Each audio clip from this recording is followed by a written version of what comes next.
Знам дека градоначалничката ќе излезе на преси ќе ме нападне како минатиот пат дека ние сме не знам Моника, каква па вие не се партија плашите слична.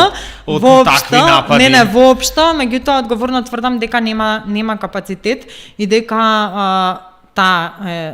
можеби приватно добар човек, јас ја познавам и си има своји капацитети, водела стопански комори, си има своји квалитети, меѓутоа ете се покажа дека не секогаш кога сте добар менаџер во нешто или со добри квалитети или добар човек дека можете добро да менаџирате на одредена функција.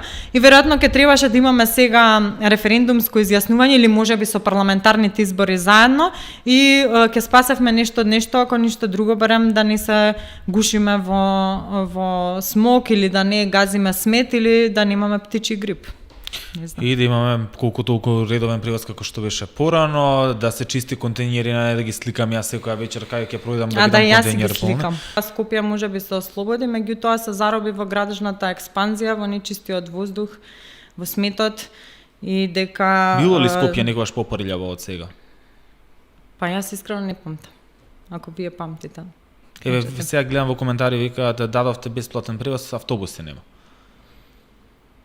И тоа е исто така обврска на тој кој што менаџира со Значи ние одиме од лошо по лошо? Па така покажува праксата.